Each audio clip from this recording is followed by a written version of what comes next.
باللہ من الشیطان الرجیم بسم اللہ الرحمن الرحیم الحمد للہ رب العالمین والصلاۃ والسلام علی سید المرسلین وخاتم النبیین اما بعد۔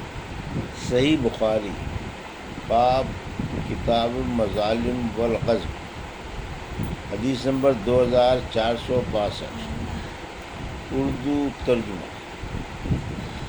چوپالوں کے بارے میں، اور نبی کریم صلی اللہ علیہ وسلم اپنے صحابہ کے ساتھ بنو سعدہ کی چوپال میں بیٹھے تھے۔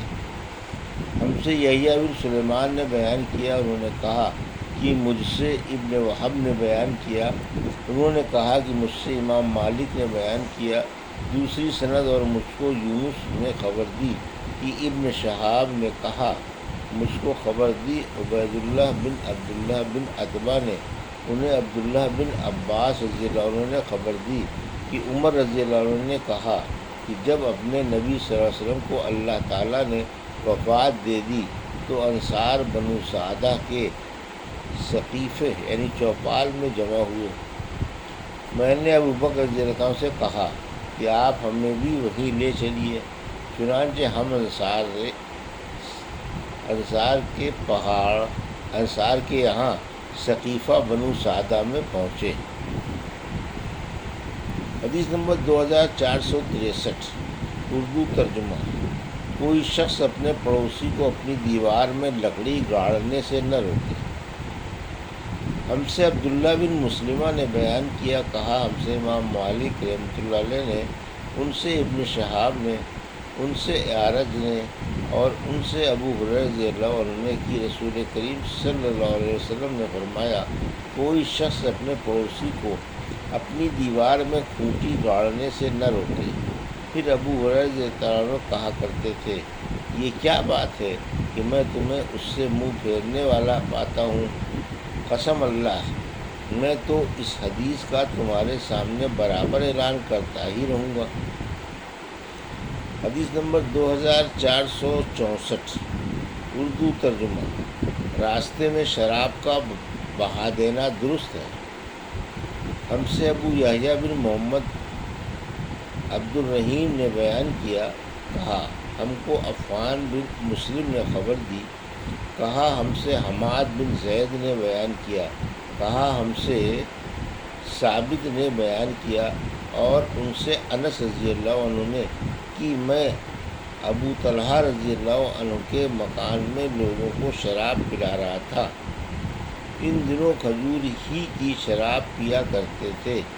پھر وہ جو نہیں شراب کی حرمت پر آیت قرآنی اتری، تو پھر جو ہی شراب کی حرمت پر آیت قرآنی اتری تو رسول اللہ صلی اللہ علیہ وسلم نے ایک منادی سے ندا کرائی کہ شراب حرام ہو گئی ہے۔ انہوں نے کہا، یہ سنتے ہی ابو طلحہ رضی اللہ عنہ نے کہا کہ باہر لے جا کر اس شراب کو بہا دے۔ چنانچہ میں نے باہر نکل کر ساری شراب بہا دی۔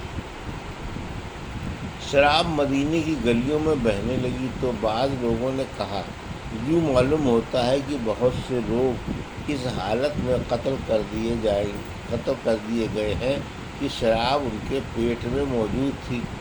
پھر اللہ تعالیٰ نے یہ آیت نازل فرمائی، وہ لوگ جو ایمان لائے اور عمل صالح کیے، ان پر ان چیزوں کا کوئی گناہ نہیں ہے جو پہلے کھا چکے ہیں۔ حدیث نمبر 2465، اردو ترجمہ۔ گھروں کے صحن کا بیان اور ان میں بیٹھنا اور راستوں میں بیٹھنا۔ حضرت عائشہ رضی اللہ عنہا نے کہا کہ پھر ابو بکر رضی اللہ عنہ نے اپنے گھر کے صحن میں ایک مسجد بنائی جس میں وہ نماز پڑھتے اور قرآن کی تلاوت کیا کرتے تھے۔ مشرکوں کی عورتوں اور بچوں کی وہاں بھیڑ لگ جاتی اور سب بہت متعجب ہوتے۔ ان دنوں نبی کریم صلی اللہ علیہ وسلم کا قیام مکے میں تھا۔ ہم سے معاذ بن فضالہ نے بیان کیا، انہوں نے کہا ہم سے ابو عمر حفص بن میسرہ نے بیان کیا، ان سے زید بن اسلم نے بیان کیا، ان سے عطا بن یحار نے بیان کیا، اور ان سے حضرت ابو سعید خدری رضی اللہ عنہ نے بیان کیا کہ نبی کریم صلی اللہ علیہ وسلم نے فرمایا راستوں پر بیٹھنے سے بچو۔ صحابہ نے عرض کیا کہ ہم تو وہاں بیٹھنے پر مجبور ہیں، وہی ہمارے بیٹھنے کی جگہ ہوتی ہے کہ جہاں ہم باتیں کرتے ہیں۔ اس پر آپ نے فرمایا کہ اگر وہاں بیٹھنے کی مجبوری ہی ہے تو راستے کا حق بھی ادا کرو۔ صحابہ نے پوچھا اور راستے کا حق کیا ہے؟ آپ صلی اللہ علیہ وسلم نے فرمایا نگاہ نیچی رکھنا، کسی کو ایذا دینے سے بچنا، سلام کا جواب دینا، اچھی باتوں کے لیے لوگوں کو حکم کرنا اور بری باتوں سے روکنا۔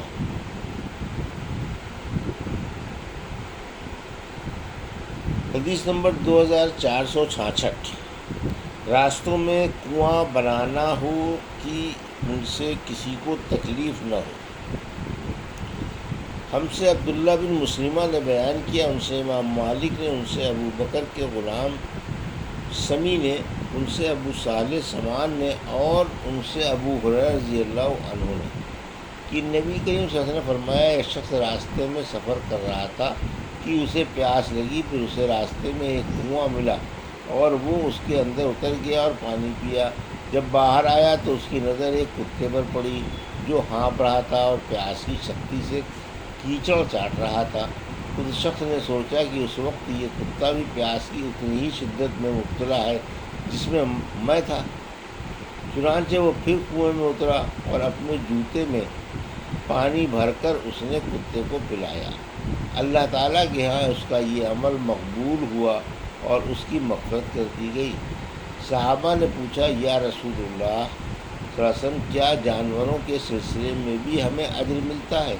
تو آپ صلی اللہ علیہ وسلم نے فرمایا کہ ہاں، ہر جاندار مخلوق کے سلسلے میں اجر ملتا ہے۔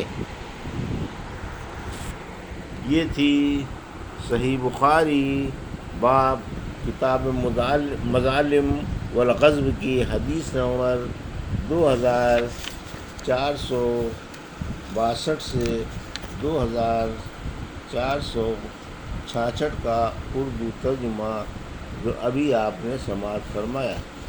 اللہ سے دعا ہے کہ اللہ ہمیں حدیثوں کی صحیح سمجھ عطا فرما اور ان پر عمل کرنے کی توفیق عطا فرما، آمین یا رب العالمین۔